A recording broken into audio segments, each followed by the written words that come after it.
certo? A gente tem aqui uma interação de Beatriz Consuelo Melo, ela é de Batatais, em São Paulo. Ela diz que é um imenso prazer estar aqui e poder compartilhar esse momento de informação.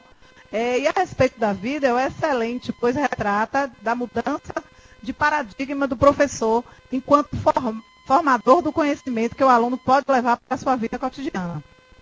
Ao mesmo tempo, penso que os cursos de formação inicial dos professores de matemática deveriam rever essa formação do professor. Temos também aí a interação de Ilnei Macedo, Morro do Chapéu, que parabeniza também o professor Marcelo. E me anima a fazer uso das tecnologias com maior frequência em minha sala de aula. E aí nós vamos voltar agora aqui, sair dos e-mails e voltar aqui para a sala de Salvador, que nós temos uma pergunta da professora Jussara. Professora Jussara tem uma pergunta aqui no auditório de Salvador. Marcelo, por sinal, fui eu que mandei inicialmente, é porque eu estou péssima da garganta. E aí tentei pelo papel, né?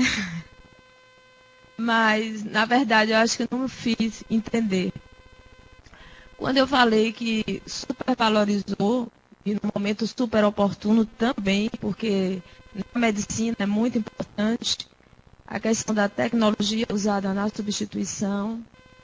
A suplementação é muito habitual, a gente vê hoje nas universidades. Por sinal, nos criou um problema muito grande, acredito, para todos os professores na sala de aula, no momento onde não se sabe.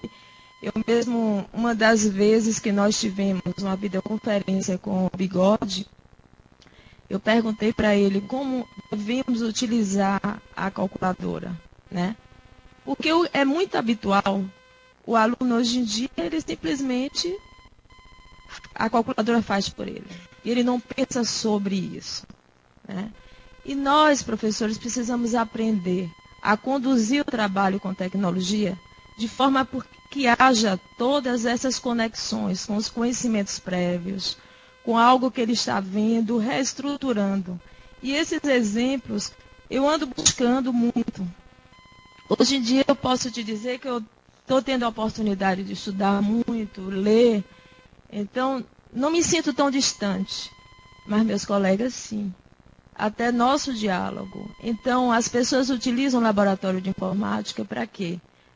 Pega o Excel, coloca os dados, vê a tabela e vê os gráficos. Então, quando eu pedi para valorizar, né, a terceira teoria, não é querendo dizer que no momento é que não, na verdade, as pessoas não estão habituadas, nós não temos formação nessa área e precisamos de reforço, de esclarecimentos, para enfatizar essa terceira de forma mais clara. Eu acho que deu para entender? Deu, Jussara, desculpa de fazer você falar aqui com a garganta tão assim, tá ruim assim, tá?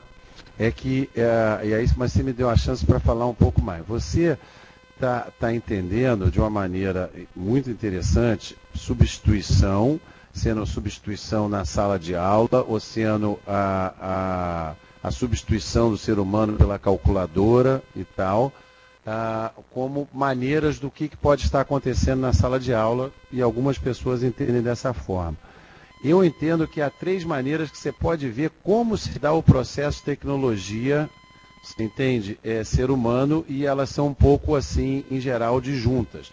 Então, eu acho que a calculadora, naquele momento que a pessoa passa a utilizar, de fato, ela pode ter ela está reorganizando porque você passa a pensar de formas diferentes. Mas isso não quer dizer, e aí nós temos plena concordância, eu e você, Jussara, que a gente não deva pensar em atividades pedagogicamente desafiantes. E esse que é o desafio quando você tem algo como uma tecnologia nova. Por exemplo, no caso das calculadoras, é clássico, se eu perguntar para cai na Prova Brasil, eu não sei, eu não ando olhando muito a Prova Brasil, mas deve ter na Prova Brasil da terceira série multiplicar 235 por 44, tá ok? Ou por 47. Então isso é um problema lá, a pessoa com lápis e papel. Com uma calculadora, se a pessoa acertar os números, não é um problema, não é? Mas se eu tiver uma calculadora e tiver na Prova Brasil, você entende? E disser para a pessoa, olha, multiplique 435 por 47, mas me diga como você faz isso sem usar a tecla 4, que está quebrada, você entende? Bom, já é um problema tanto a calculadora presente ou não. Inclusive, você pode fazer isso, que é os problemas sem a calculadora, mas só vai resolver quem já tiver trabalhado com a calculadora. Certo? É uma maneira também dos que são razoáveis. Não é razoável você ficar perguntando o que acontece com o gráfico de uma função cúbica quando varia o A, B, C e D, sem ninguém poder testar aquilo tal, e né, ninguém vai estar sabendo aquilo. Então, essa seria uma maneira da gente estar pensando. Eu ando colocando hoje em dia um problema que é o que me atormenta muito mais, que é, se eu não quiser transformar a escola num mundo onde ela só seja importante dentro dela mesma, eu tenho que admitir a internet dentro da escola. E se eu tiver a internet dentro da escola, o que é um problema para seres humanos com a internet? Isso que eu escrevi em 2009, mais no artigo que está em inglês, para quem tiver facilidade, manda aqui também, eu mando para vocês. Não tem tanto ainda aqui em português, eu estou para escrever uma outra, ainda mais que eu ando pensando coisas novas em relação a isso.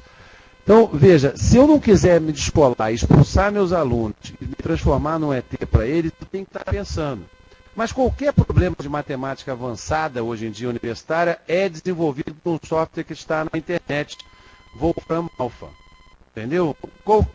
Muito dos problemas, se eu pegar o GeoGebra online, que está lá, eu resolvo boa parte do ensino médio inteiro. Tal, tá?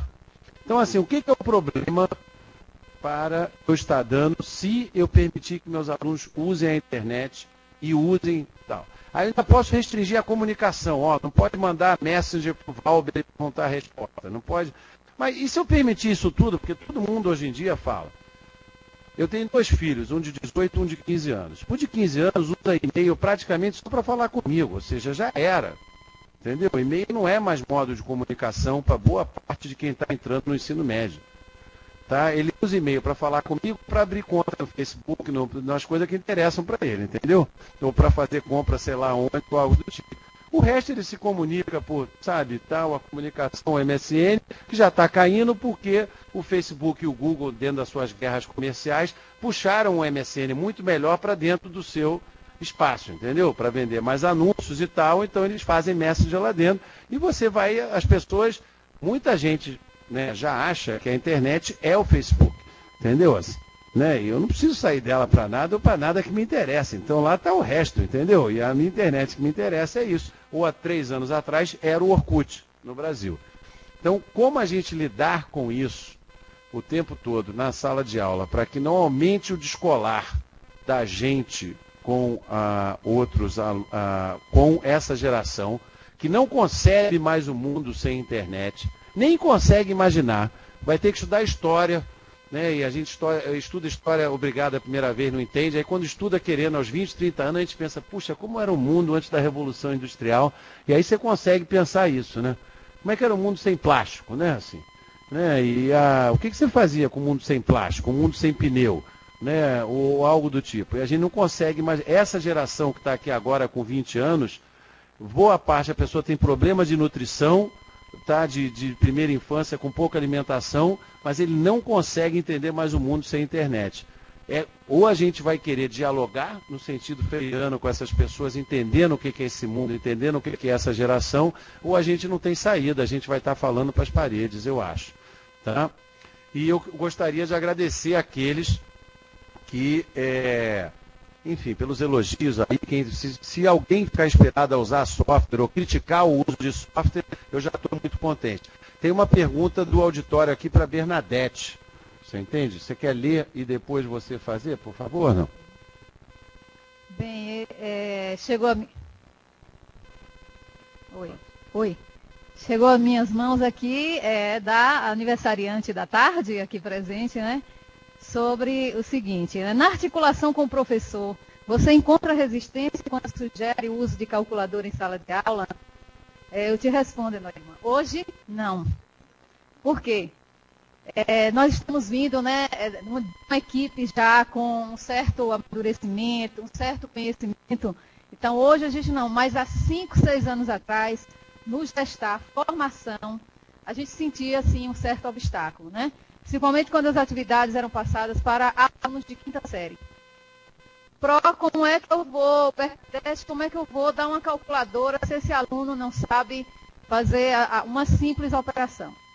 Hoje, no gestar articulação, a gente não encontra mais, já se percebe que o professor está fazendo uso da calculadora. E a seguinte como você faz para vencer, né, esse desafio e orientar os professores para os usos das TICs, né, que resistem às mesmas. Quanto ao uso das TICs, a gente está ainda, né, caminhando, né, informar, nem todos, né, assim, estão muito tecnologias da informação. Que tecnologias são essas?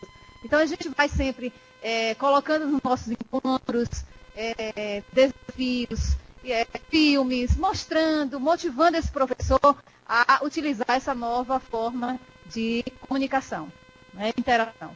É dessa forma. Obrigada, Enoilma. Só completando aí a professora Bernadette, né, agora em abril, estaremos em Ilhéus fazendo uma formação. Os formadores do programa Gestar estarão em Ilhéus exatamente sobre as tecnologias digitais, para depois passar para vocês, articuladores. Tenho aqui uma participação aqui no Auditório de Salvador, da professora Iramar.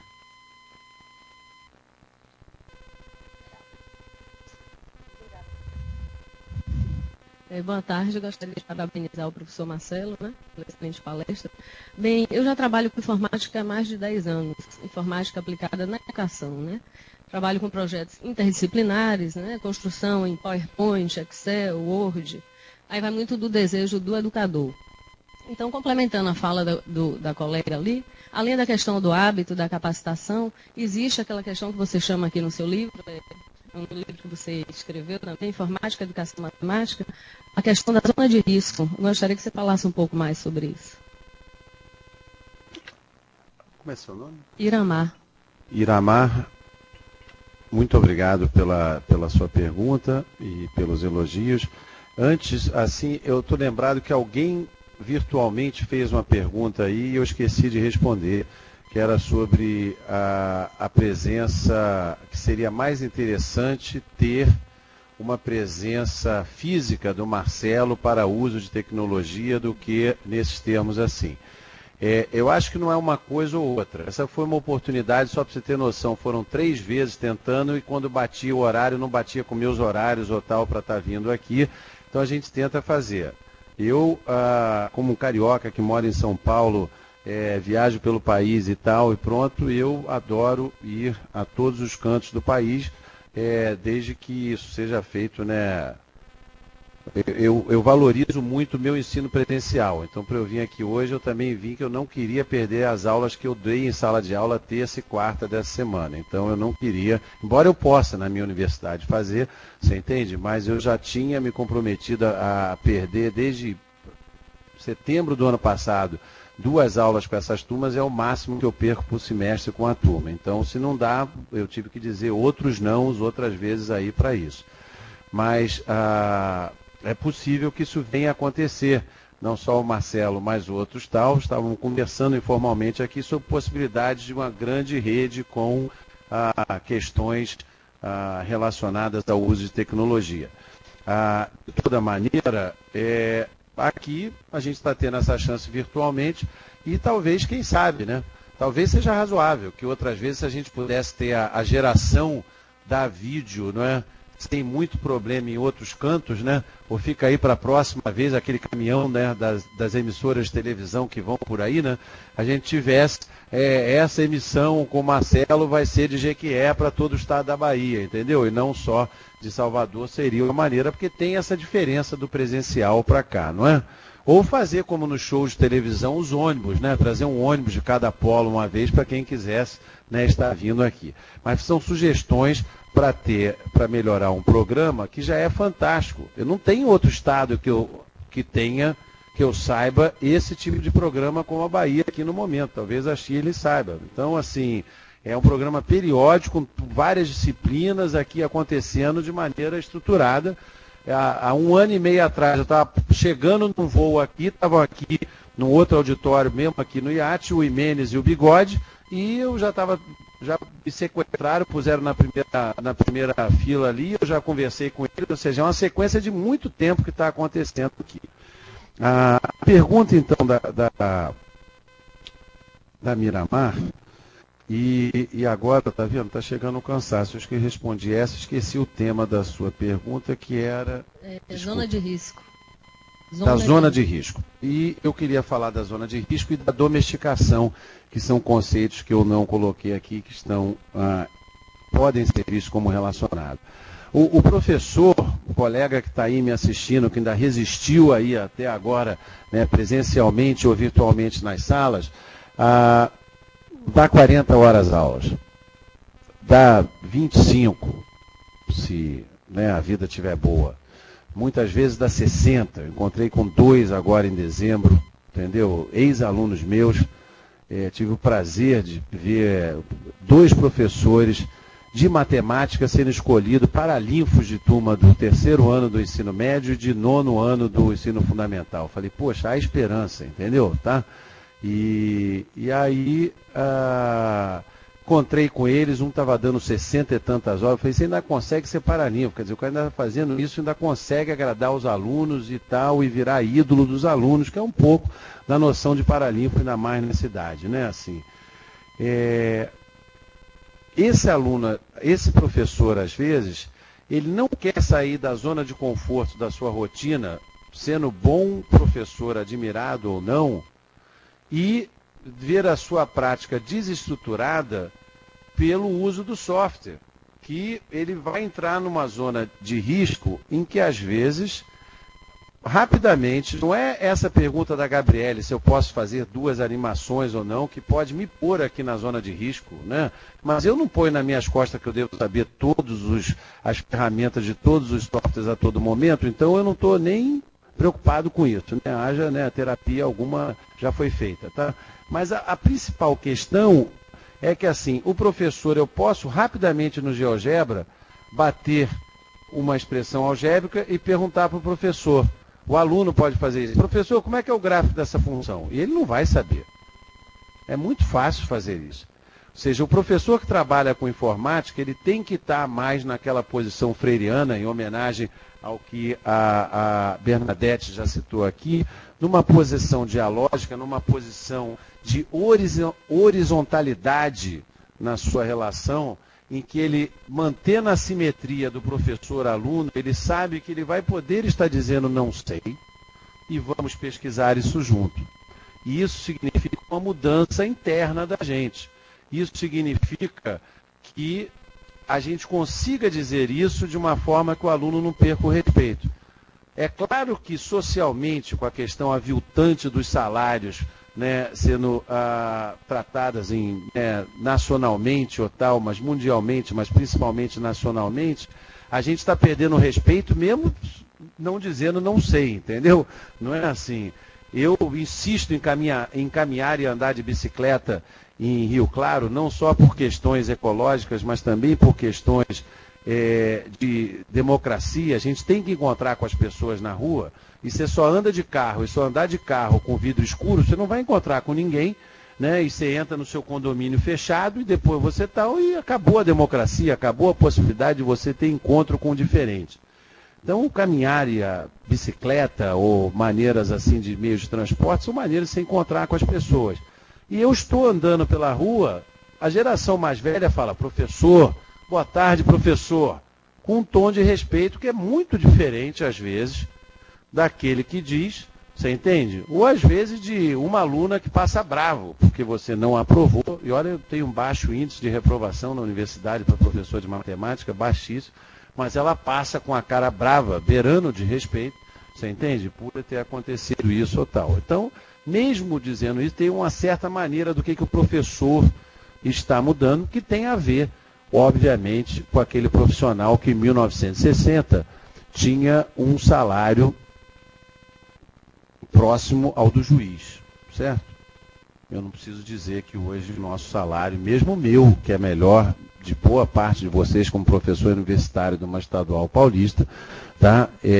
Com 20 anos de casa, eu não tenho o salário de entrada de um juiz, nem 3 meses de recesso.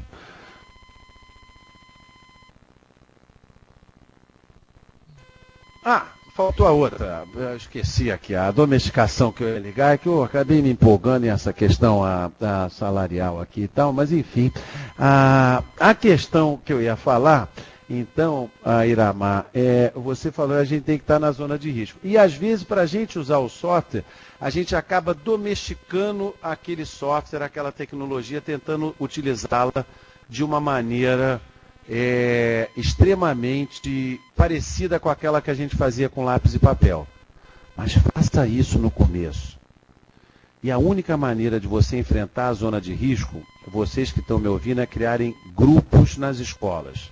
Grupos para trabalhar com GeoGebra, grupos para dizer, aconteceu isso na minha sala, o que eu faço e tal. Então, fica aqui o convite para o IAT propor um computador para cada sala de professor de cada escola do Gestar, ou 2 computadores com internet ou tal, que seria um local de encontro. A gente vai encontrar sexta-noite onde tem o que a gente quer, correto? Né? Se tiver o que a gente quer na sala do professor, uma sala tal, né, seria algo muito interessante para a gente ter. Talvez, se for para ter um computador por escola, muito melhor que ele esteja na sala do professor do que na secretaria, que ele chegou primeiro, pelo menos no estado onde eu moro hoje. Tá? Então, se tiver 1 ou 2, tiver com internet, nem que seja uma 3G danada que funciona de vez em quando, já é muita coisa. E se tiver offline, então leva onde for e tem lá o GeoGebra, tem o software da outra disciplina, tem o software multidisciplinar e tal. Mas se tiver, que seja um na sala dos professores, eu acho que a gente está abrindo para transformar a escola num local de pesquisa, investigação e convívio que nós todos merecemos, não é? O gestar é ótimo e está com essa ideia de gestar, de gestação, então a gente pode estar gestando novas ideias aqui também para o gestar 3, 4, 5, 6, N mais 1. Como sugestão, na verdade, eu gostaria de sugerir, né, Chico já me conhece há um tempo, a capacitação, a qualificação mesmo, no próprio Gestar, tem um módulo ligado à educação e tecnologias, onde os professores, né, os articuladores, demais cursistas pudessem ter acesso a esses softwares, onde vocês pudessem qualificar os professores aqui. E aí a gente levaria para as escolas também. Uma oportunidade que o professor teria de como é que eu vou poder manusear isso aí, trabalhar esse software, porque ele não tem na escola. Ele não tem acesso lá onde ele trabalha, entendeu? Acho que poderia ter um módulo, uma parte dessa área ligada à tecnologia. A ideia da professora Iramar já está sendo colocada em prática aqui do IAT, né? Esse encontro que eu falei agora em abril, né, já é o pontapé inicial. Os formadores irão agora passar por uma formação, inclusive até o professor Marcelo já foi convidado também a participar desse movimento aí, em prol da inserção das tecnologias digitais no programa Um Gestar em Cada Escola. Então, inicialmente, vamos preparar o formador e, posteriormente, isso chegará aos articuladores e aos professores das escolas, né? Podem esperar que isso já é algo que já está aí sendo implementado mesmo de verdade. Ok? E complementando, dizer, podem esperar, mas enquanto espera, quem tiver alguém como aquele nosso primeiro aqui, que já sabe usar e tal, vai aprendendo, vai vendo, esse aprendizado não é linear. E eu vou dizer uma coisa para você, na hora que a gente aprendeu, está achando que está tudo ótimo, surgiu outro, tá? Então, vai se acostumando com isso também e vai esperando fazer isso e tal. Mas é verdade, confirmo o que disse a Shirley, que já foram feitos contatos nessa direção que a professora indicou. Ok, acho que agora não temos perguntas aqui no Auditório Salvador, né? Assim que vocês saírem aí, não esqueçam de dar uma olhadinha nos livros. Tendências Internacionais em Formação de Professores de Matemática, com a organização do professor Marcelo. Temos aqui Pesquisa Qualitativa em Educação Matemática, a organização do professor Marcelo e da professora Jussara Loyola. Informática e Educação Matemática, de autoria do professor Marcelo e da professora Miriam Godoy. E Educação à Distância Online também, do professor Marcelo, da professora Ana Paula Malheiros e de Rúbia Barcelos. Então, qualquer vontade, desejo aí de saber um pouco mais do que foi discutido aqui, é só comprar o livro aí fora que está sendo vendido ou nas livrarias aí por Salvador afora. Né? Gostaríamos de informar também aos articuladores que a avaliação desta videoconferência será enviada pelo seu fornecedor aí por e-mail. Então, fique atento aí para receber essa avaliação e retornar, né, para que a gente possa, cada dia mais, chegando mais próximo dos seus desejos, do que você quer discutir. A avaliação serve para a gente realmente analisar como é que o que a gente pensa está chegando aí até vocês. Então, gostaria de agradecer a participação de todos aqui no Auditório de Salvador, nas salas de videoconferência, daqueles que permaneceram aí até agora. Muito obrigada, né? Assim que a gente começa as mudanças, não é discutindo, é conversando, é falando sobre as lacunas na nossa formação. Agradecemos à professora Bernadette, né, pela brilhante participação. Agradecemos um obrigado assim, super especial ao professor Marcelo, que nos atendeu assim de imediato, aceitando o nosso convite, embora tenha uma vida super atropelada, mas Marcelo já é um pouquinho de Bahia, né? Na verdade, Marcelo já tem um pé aqui na Bahia. Ele não só é membro benemérito do Grupo Em Foco, mas também é autor-organizador do livro que o Grupo Em Foco lançou aqui em Salvador. Então, Marcelo já é uma pessoa nossa que faz parte. Então, vocês usem e abusem dele. Anotem aquele e-mail e podem abusar, porque ele realmente participa, ele realmente responde. Né? E se tiverem a oportunidade de ir para Rio Claro fazer mestrado com ele, vão também, que o Gestar vai dar o maior apoio. Então, gostaríamos de agradecer, né? Sinta-se abraçado e agradecido aí por toda a equipe, não só do programa Um Gestar em Cada Escola, mas representa aqui também o Instituto Anísio Teixeira, na pessoa da professora Irene Carzola. Em nome do programa Gestar, da professora Dadai, né, agradecemos a sua brilhante participação. Você quer colocar mais alguma coisa? Ele quer dar uma palavra final para que a gente possa encerrar os nossos trabalhos. Olha, gente, eu que gostaria primeiro de agradecer. É claro que eu estou vendo, tem uma sala que o pessoal já fez o que devia ter feito vazia, mas tem muita gente ainda aí, vendo, gente saindo só aqui agora. Super parabéns, e eu queria agradecer e dizendo que estou super à disposição aqui, e aqui agora a gente já vai terminar aqui. Eu já vou pedir para ele pôr mais um último vídeo aqui agora, enquanto a gente levanta aqui, vai vendo um vídeo logo depois aqui, que nem nas saídas, né, dos grandes, né, shows ou tal. Muito obrigado, e por vocês aqui de Salvador em particular, tá? Marcelo, não podemos esquecer de agradecer aos nossos internautas que estavam conosco aí também, nos acompanhando. Puxa vida, não, muito obrigado. Isso a gente divulgou aqui, aqui aí vendo, é muito interessante saber que tinha muita gente aí, mundo afora, país afora, vendo isso também, e com a Bahia no centro do mundo. Então, ótimo. Né? Isso é Bahia, né? Um Gestar em Cada Escola só acontece aqui. É exclusividade da Bahia. Muito obrigada e boa tarde a todos. Vamos aí assistindo o vídeo e nos despedimos.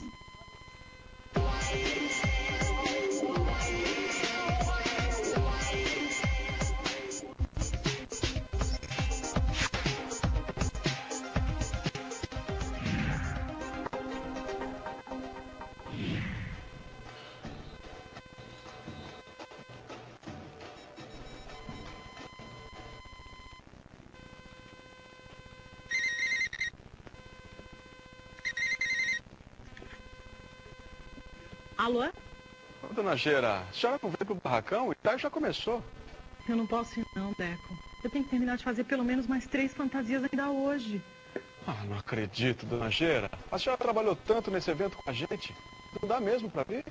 Infelizmente não dá não, Deco. Mas me diz uma coisa. Você acha que com o público que tem aí, vai dar pra gente arrecadar aquele dinheiro que a comunidade precisa? Ah, eu não contabilizei. Mas olha, tem muita gente chegando, viu, dona Geira? Acho que vai dar sim. Será?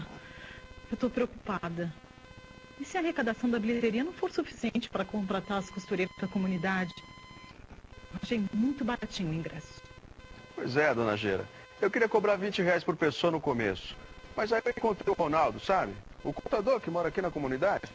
Sei. Mas o que ele disse? Então, ele me convenceu que a gente teria mais lucro se cobrasse R$11 por pessoa. Segundo ele, assim a gente conseguiria dinheiro para contratar mais costureiras da comunidade do que a gente pensava. Aí a senhora pode até costurar menos e vir aqui para a roda de samba, hein, dona Gera? Então acho bom você se lembrar como é isso, meu filho. Porque agora você vai ter que me explicar tudinho. Senão, eu não largo as minhas costuras aqui, não. Então, o Ronaldo fez umas contas baseado no resultado da bilheteria das 5 últimas rodas de samba que a escola organizou para arrecadar dinheiro. Na primeira festa, o ingresso custou R$20 e vieram 1.000 pessoas. Na segunda, vieram 5.500 pessoas e o ingresso foi de R$10. É, eu me lembro. Essa foi uma festa de arromba. Mas me parece que o pessoal reclamou, né? Que mesmo vindo tanta gente, o lucro foi pequeno. Boa memória, dona Gera. Por isso, na terceira festa, o pessoal aumentou o preço do ingresso para R$15. Vieram 3.300 pessoas. E, de novo, o lucro não foi satisfatório. Isso continua acontecendo nas outras festas. Na penúltima, o ingresso custou R$17 e vieram 2.300 pessoas. E na última festa, o pessoal radicalizou. O ingresso foi de R$5 e vieram 7.700 pessoas. Nem me lembre. Essa festa foi mesmo inesquecível. Pois é, foi uma super festa. Mas em termos de lucro, continuou sendo um fiasco. Vamos visualizar essas situações em um gráfico em que o eixo Y vertical representa o número de pessoas. E o eixo X horizontal representa o preço. Agora, vamos colocar os pontos que correspondem à primeira festa, à segunda, à terceira, quarta e quinta. Veja só, dona Gera, esses pontos sugerem uma reta decrescente. Então vamos traçar uma que represente bem os nossos dados. Isso faz sentido, meu filho. Porque quanto mais caro cobramos, menos gente vem. É isso que esse gráfico está dizendo, não é? Exatamente, dona Gera. E toda reta pode ser traduzida por essa equação. Y é igual a B mais A vezes X, onde B é o ponto onde a reta corta o eixo Y. E A é o coeficiente da reta, que é negativo se for uma reta decrescente e positivo se a reta for crescente.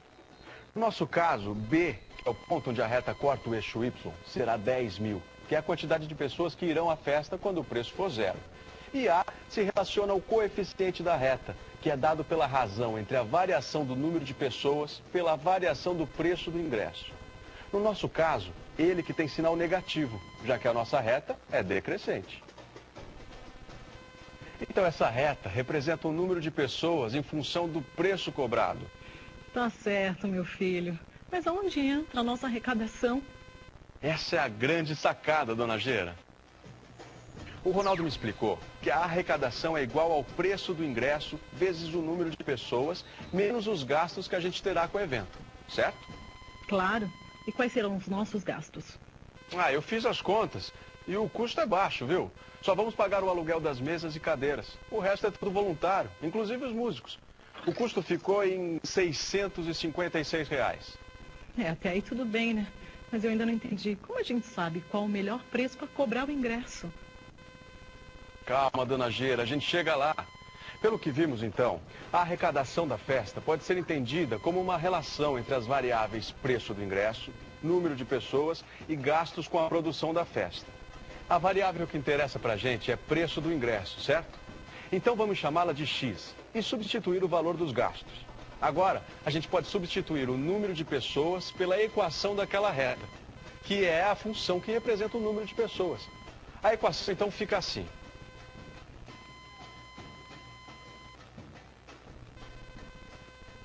Agora vamos dar uma olhada no gráfico dessa nova equação que encontramos. O eixo vertical do gráfico representa o lucro e o eixo horizontal representa o preço cobrado pelo ingresso. Veja, dona Gera, que os eixos estão em escalas diferentes e apesar de estar muito próxima, a parábola não passa pela origem. A função que obtivemos é uma função quadrática. Logo, o gráfico dela é uma parábola e, nesse caso, com a concavidade para baixo. Deco, seu gráfico ficou muito bonitinho.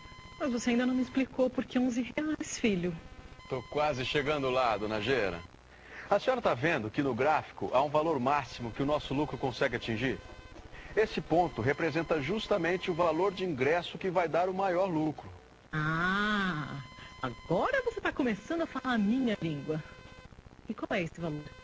Graças à simetria da parábola, sabemos que o ponto de máximo fica exatamente no ponto médio das duas raízes, que são os dois pontos da parábola que cortam o eixo x.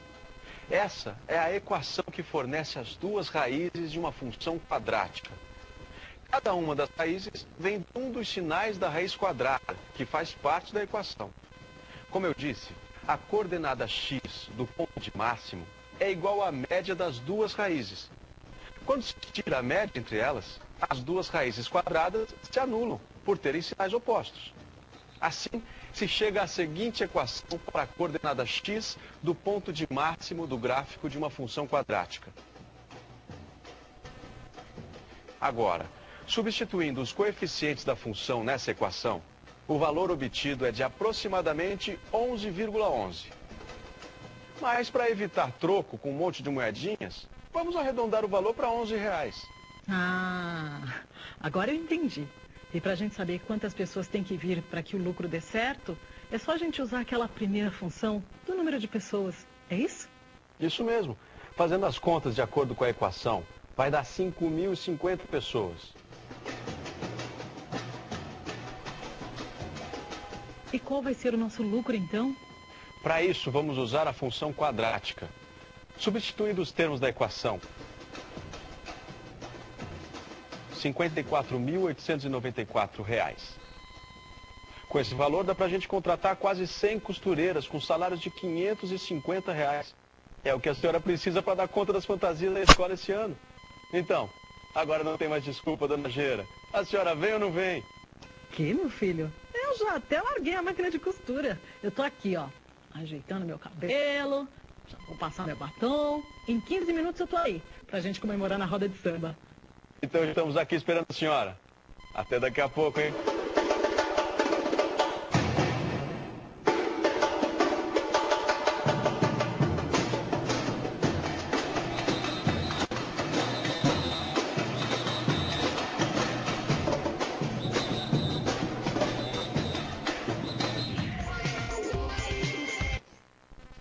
E assim encerramos mais um encontro de videoconferência do programa Ação Um Gestar em Cada Escola. Muito obrigada a todos e uma boa noite.